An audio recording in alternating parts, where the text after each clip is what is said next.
Ang gusto kong pag-usapan kung paano ibabalik yung mga powers ng NFA. Kasi alam mo, kaya ako sinasabi ito. Kahapon, birthday nga ni Dr. Jose Rizal. Aha. At birthday ng aking pangalawang anak. Tumawag sa akin yung mga ibang mga magsasaka sa Pampanga. Sen, sabi nila, kailangan malaman mo na kami ay halos nag-iiyakan dito. Isang pag-iyak na may kasamang paglulupasay, sabi nila. Mabigat na to, sabi ko. Isipin mo, lalaki itong mga ito eh. Nag-iiyakan. Pagkaraniwan sa lalaki, yung iyak niya, Pinipigilan ho yan. pigil yun at saka konting ano lang yun. Patak-patak. Pero para ang isang lalaki ay maglupasay, mabigat na problema nito, di ba? Aha. Ano ba ako nangyari? Ang presyo po ng palay yung kagagapas lang po, yung hindi pa namin nabibilad. Nabibilad, oo. 7 piso hanggang 8 piso na lang per kilo. Naku po. Paano pa po kami mabubuhay? 7 piso. Oo, kahapon ito. Ba't ka ako nangyari yun? Ayaw na po kasing bumili ng NFA eh. Bakit? Oo.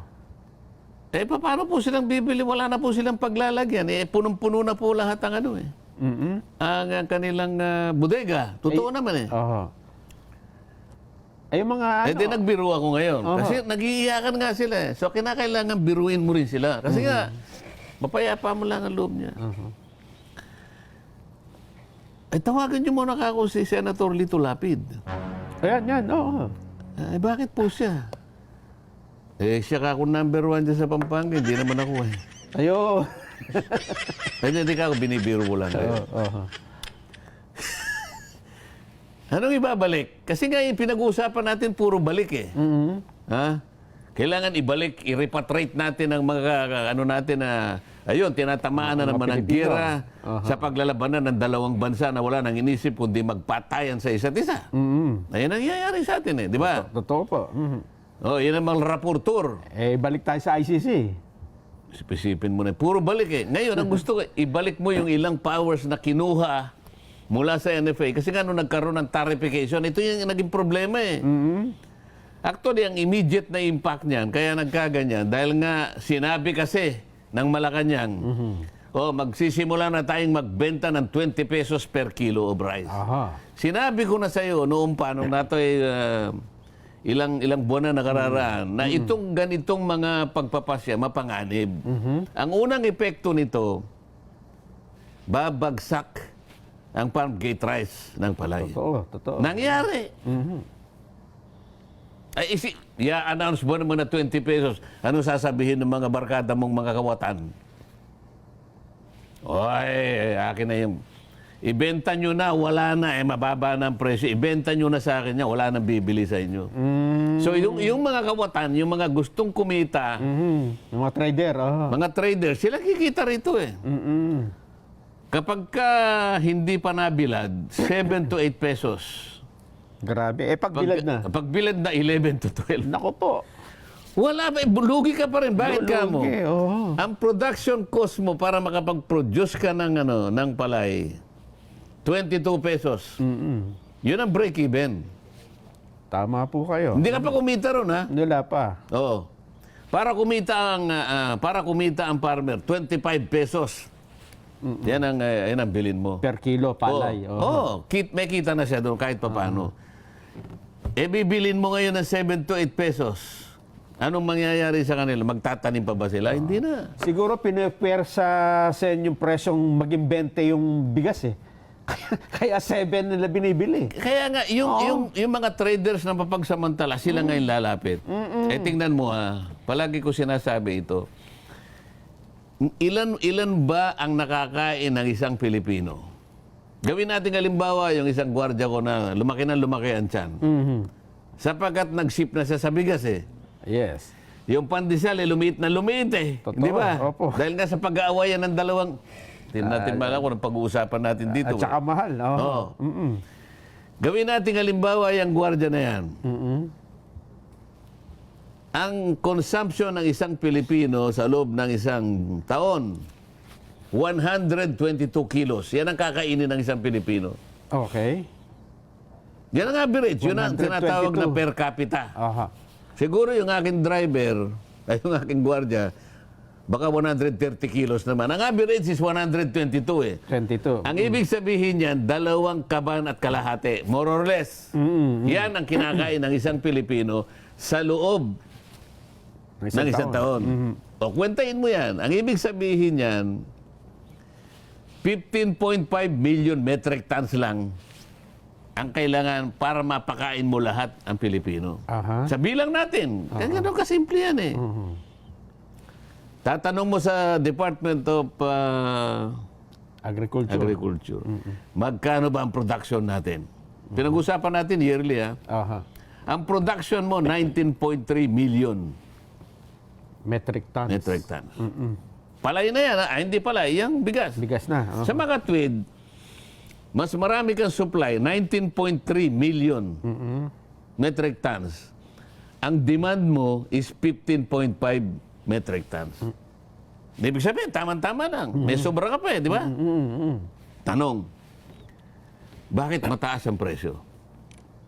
Dapat hindi tataas eh. Aha. At saka bakit nag-i-import? Hindi, yung munang ano, presyo bakit muna, mataas ang presyo? Hindi pwede. Minamanipula. Ngayon, tama. Oh. bakit hindi mamamanipula? Eh, yung mga traders nga napabayaan, sila na magdidikta eh. Totoo. Wala nang power kasi ang NFA, magmula nung magkaroon ng tarification. Ibalik mo yung, pangkaraniwan kasi dapat yung merkado, walang nag-i-intervene dyan, pabayaan mong mag-settle. Pero para makuha mo yung kondisyon na yun, dapat walang manipulation. Eh, nagmamanipula, kaya dapat mag-intervene ka. Kung walang kawatan, kung walang mga traders na mga walang hiya, Oo, okay lang sana. walang mag-intervene, okay, hayaan mong dumalo yung tunay na presyo. Yung law. Minamanipulate, kaya ipasok mo yung intervention. So, anong isa intervention yan? Pabayaan mo siyang magbenta. Para sa ganun, medyo may tumatamar, ma-stabilize yung presyo. Wala na siyang power ngayon eh. Totoo yun. Oo. Isa yun sa dapat mong ibalik. Pagkatapos, ibalik mo yung power na maglisensya siya sa mga traders. Wala na naglilisensya ngayon. Lahat na pwede. So, kanya-kanya na. O, ba't nag-i-import ka? O, lahat pwedeng mag-import kasi yan ang ano eh. Asaan ngayon yung protection sa farmer? Ayun nga. Yan ang usapan ngayon dyan. Tapos meron ngayon makikipag-gitgitan sa Senado. Gusto nila, sila ngayon ang chairman ng Agriculture Committee. Hanggang maaga pa lang ngayon na. Bigay mo sa kanila, bahala kayo. Tingnan natin. Sa 20th Congress yan, Sen? Magbabago ang Kongreso, di ba? Nag-aanuhan na? Nagpapestuhan na ba? Pwestuhan na yan, siyempre. Talaga, ang aga pa. Kung kukunin ba yung kuryente, gusto ko sana ka ako dahil may pangako ako dyan eh. Kasi pag hindi nyo binigay sa akin yan, hindi ko magagampanan yung ipinangako ko, di ba? Paano? Hindi ka ako, suntukan na lang tayo. Pag hindi nyo binigay sa... biro lang. Gusto lang sabihin, kung tayo nakapangako ng gano'n, sana ibigay naman nila. Paglalaban natin. Di ba? Tama po. Gano'n naman tayo eh. Pinangako natin yan eh. Pero sabi ko nga, magtulong-tulong po tayo. Hindi magagawa ng isa lang po yan. Totoo po Pag yan. hindi po nyo binigay sa akin yan, at meron namang magpipilit na siya, hindi naman niya gagawin. Bahala kayo, di ba? Tayo po, nangako tayo, alam po natin ang gagawin natin. Ngayon, kung hindi po kayo makikipagtulungan, makikipagbabag kayo. Di ba? Iyo. Ba't wala pa si Jen Subarjaga? Kala ko pa darating yun. Hindi na darating. Baka mauubusan na siya na sasabihin dito. Oo nga. Isang na lang po muna natin ng ating mga kababayang sumusubaybay, Sen, para may kasama tayo sa ating pag-uusap ngayon. Oo nga pala, bakit? Hindi naman natin pwedeng i-chapuera lahat yung mga yan. Ito po. Yan lang naman ang ating pinagsisilbihan. Correct. Bakit? Nandito ba tayo kung wala yung mga yan? Hindi po tayo pwedeng nandito dahil... Kailangan palagi yung sinasangkot yan. Yes, saganang mamamayan nga po eh. No? Kaya saganang inyo, saganang mamamayan, dapat pa nga ba tayo bumalik sa ICC? Ayan o ating sasagutin ngayon, ha? Oo, balik tayo. maganda dyan, ayos. B, ay hindi. Kung wala ka kwenta-kwenta, ICC na yan, ha? Basahin na po natin ang kanilang mga reaksyon sa ating tanong. Dapat ba tayo bumalik sa ICC? B, hindi na po. Walang kwenta yung ICC. Nelson Dadan ng Imus Cavite. B, malapo pa yan sa sabaw ng pusit. Wag na. Amor Laksamana ng Kuwait. B, hindi po. Gilbert de la Cruz, Macau, China. B, hindi na po tayo dapat bumalik dyan sa ICC. Marites Reyes, North Point, Hong Kong. B, useless. Kasi sila mismo, sinalaula ang international law. Paano sila titingnan ng ibang bansa? Arben Oligario ng South Korea. B, hindi na kailangan po. May sarili naman tayong hustisya at gumagana naman po ito. Just Blog ng La Union. B, hindi na kailangan. Nagagamit lang tayo ng ibang bansa kaya nagugulo ang ating politika. James Antipolo. B, hindi na po kailangan bumalik tayo sa ICC. Gumagana naman ng hustisya sa ating bansa. Lorenzo Gaudia, Beirut, Lebanon. Ang layo niyan. Oo, Totoo ba yan? Totoo po ito. Kasi may Bakit tayo maabot sa Lebanon? may yung online, yung YouTube natin. Sa online yan? Yes, opo. Teka muna, iba yung oras doon eh. Hindi nga, totoo po yan. Alam nyo ba, pinapanood tayo kahit anong... Ibig mo sabihin yung oras nila, kabisado na yung oras natin? Yes, opo. Opo. At yun nga, nagpunta ako sa UK. Hindi, kaya ako tinatanong, baka mamaya sinabi niya lang Lebanon. Na-check naman po natin kasi Mati-check ba yun? pagka nag-submit sila Doon sa QR code mo, na-check yun? Opo. Ayun naman pala eh. Ako pong may gawa niyan eh. Kaya lahat yan eh... Dati may mga nagtangka dyan na magpakilala na Eh, ibang ikaw lang bansa. naman pala yung gumawa. Baka naman ikaw ay napaglalalangan nila. Ha? Baka naman ikaw pwede nilang lansihin dyan. Hindi, Ha? hindi po pwede. Yung bang ginawa mo na yun ay talagang hindi... Hindi ho yan maano. Oo. Ha? Ma-detect po natin yan. Malalaman mo na gawa-gawa niya lang yun. Gawa-gawa lang. Yes, meron ng mga ano yan eh. Ha? May IP address. Ayun, sinasabi natin. Gusto nyo magpagawa, mura lang yan, Sen. Hindi na po, ha? Meron akong paggagawa sa iyo. Ayun, sinasabi natin. B, hindi na po kailangan Crispy Cristobal ng Dubai. B, hindi na kailangan bumalik sa ICC. Ginagamit lang sa pamumulitika at pamemera. D, Santiago City, Isabela. Ang tanong ho natin, kailangan ba talaga tayo bumalik sa ICC? B, it's at Threat, ang threat ibig niya sabihin. to security and sovereignty. Red ng Bulacan. B, hindi na po dapat. Armand Ramos, Perth, Western Australia. B, hindi na kailangan. May sarili tayong kasarilan. Ami Cortez ng Cebu. A, para po may katakutan ng mga nakakataas. Mars Laret ng Zamboanga City. B, hindi na po. Ricardo Cruz, Los Baños, Laguna.